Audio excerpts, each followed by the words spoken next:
passion qui était la vôtre et qui était aussi partagée. Alors, c'est vrai que vous êtes d'une famille exceptionnelle, ce qui ne veut pas dire qu'on peut réussir de manière exceptionnelle. Car quelquefois, il y a des familles qui vous créent des fardeaux et qui vous empêchent de vous épanouir. Mais vous, votre famille vous a donné finalement des exemples multiples. Votre père, je le rappelle, José Figueres, a été leader de la révolution de 1948, 3 fois président de votre pays. 3 fois. Ce n'est jamais arrivé en France. Alors, je continue. Votre mère, Karen Olsen-Beck, a été ambassadrice et députée. Et votre frère a été élu président du Costa Rica. Alors vous, qu'est-ce que vous pouviez faire? Le Costa Rica, finalement, c'était trop petit pour vous. Donc, vous avez préféré la terre. Et vous êtes mise au service de la terre. Et vous avez fait des études et qui vous ont permis d'être à la fois économiste, sociologue, anthropologue, parce qu'un jour vous avez dit que la Convention sur la biodiversité traite des écosystèmes, tandis que la Convention sur le climat traite des écosystèmes. Je peux vous dire qu'il n'y a pas que la Convention sur le climat qui peut aboutir à ce type de résultat. Et puis vous avez donc fait une carrière de diplomate, vous avez représenté le Costa Rica dans toutes les négociations climatiques, vous avez joué un rôle très important pour aboutir au protocole de Kyoto. Et en 2010, vous êtes nommé par Ban Ki-moon secrétaire de la Convention cadre des Nations Unies sur les changements climatiques. Et vous en connaissez donc tous les rouages.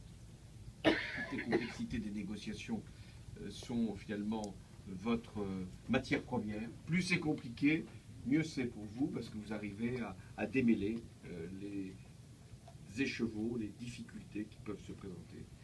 Vous avez une méthode, transparence et inclusivité. Je crois que cette méthode a été parfaitement respectée. Et lorsqu'il y a eu l'échec de Copenhague, vous êtes arrivé donc à ce moment-là en responsabilité, il a fallu reprendre l'initiative. Alors vous avez trouvé des comparses, votre sœur jumelle, Laurence, et vous avez aussi fait en sorte que vous puissiez convaincre chaque pays et faire en sorte qu'il y ait une nouvelle COP. C'est là que vous êtes tombé sur la France.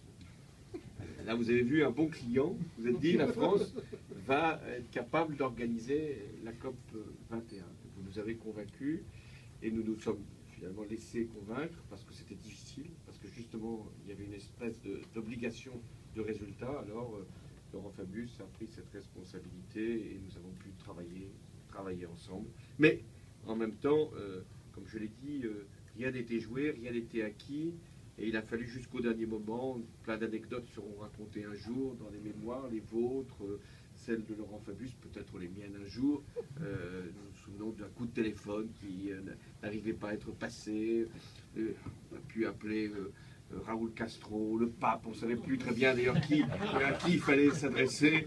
Mais finalement, tout ça s'est arrangé.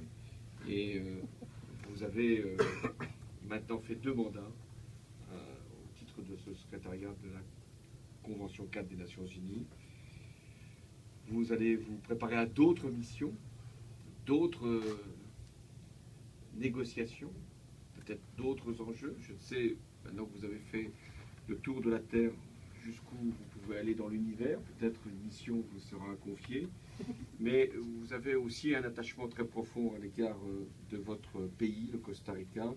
On m'a dit que vous aviez un souvenir qui vous avait profondément marqué, un souvenir qui m'a été transmis par nos services de renseignement.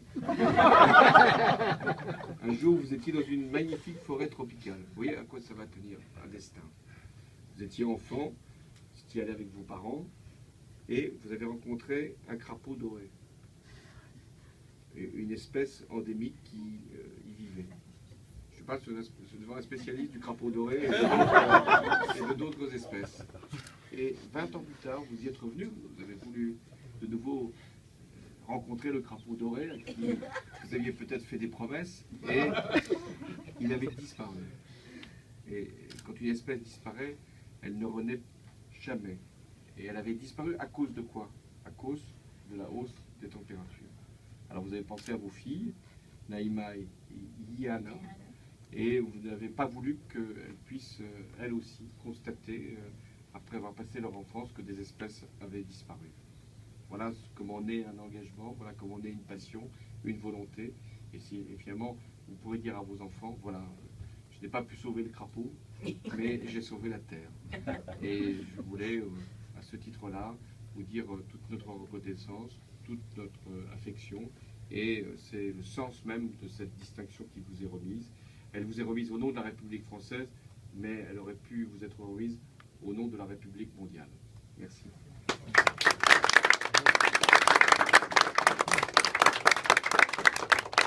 Madame Christiana Figueres, au nom de la République française, nous vous faisons officier de la Légion d'honneur.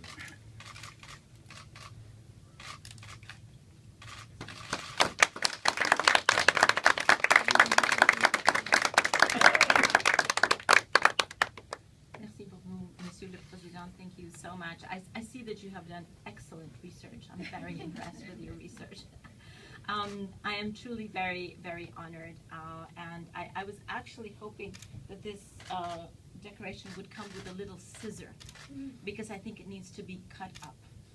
It needs to be cut up first with my sister Laurence Toubiana and all her team, some of whom are here, but not all. So a little piece goes to you, Laurent, and all your team. Thank you so much. A little piece goes to Laurent Fabius. Thank you very much. My boss during the call. Thank you very much. He's a very, very difficult boss, I have to tell you. But a very effective one. He knows what he wants and he gets it. So thank you very much to you and to all of your team. And a big piece of this goes to all of my team. Thank you very much. There's only 5 of you here representing 500. Oh, yeah, do you represent 500, 2 people? So thank you very, very much to the UNFCCC Secretariat who put up with me for 6 years. And I have been a little bit almost as impossible as Laurent Fabius, but maybe, you know, still I could be more impossible, which is why they want to get rid of me now before I become more impossible. But it has really been a fantastic 6 years, and I am truly, truly honored and humbled by this, Mr. President. Thank you very much. My father, who continues to be my inspiration, would have said, "You're not old enough, nor have you done enough to deserve it."